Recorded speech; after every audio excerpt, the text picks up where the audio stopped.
तर मुलांना आपल्याला काय करायचं आहे, 5 च्या मल्टिपल मधले जे नंबर असतील त्यांचा स्क्वेअर हा काही सेकंदामध्ये शोधायचा आपल्याला.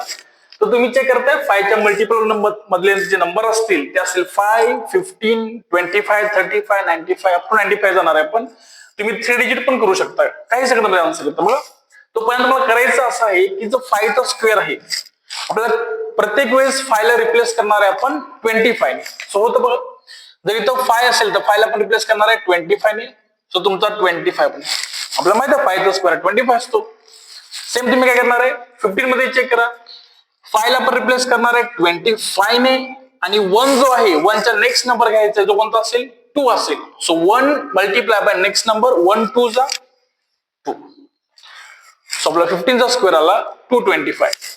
सिमिलरली 25 चेक करा, आपण जे सांगितलं होतं ते 5 चा जो स्क्वेअर आहे तो असेल दॅट मीन्स 5 ला रिप्लेस करणार 25 ने आणि 2 चा नेक्स्ट नंबर असेल 3. सो 2 3 जा 6. सो 625 असेल 25 चा स्क्वेअर. सिमिलरली 35 चा जो स्क्वेअर असेल तो आपण कसं करणार आहे 5 चा 25 अँड 3 चा नेक्स्ट नंबर 3 4 जा 12. सो 1225 काय असेल नंबर असेल स्क्वेअर असेल 35 चा. बघा मला कितीही इझिली आपण स्क्वेअर फाइंड करू शकतो. सिमिलरली जर आपण फाइंड केलं की 3 डिजिटचा नंबर जनरली आपल्याला लागत नाही काही वेळेस, पण आपण ट्राय करूया की 15. सो 5 च्या ऐवजी 25. 10 चा नेक्स्ट नंबर कोणता आहे 10 चा नेक्स्ट नंबर आहे 11. सो 11 10 चा 110. सो 110 हा झाला आपला 105 चा स्क्वेअर.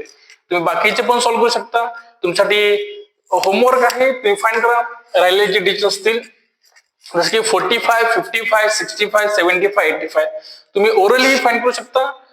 काहीही तुम्हाला कॅल्क्युलेशन करायची कुठेही गरज लागणार नाही. नेक्स्ट व्हिडिओ मध्ये आपण बघूया की जे 5 च्या मल्टिपल मध्ये नंबर नसतील त्यांचा स्क्वेअर कसं करायचं.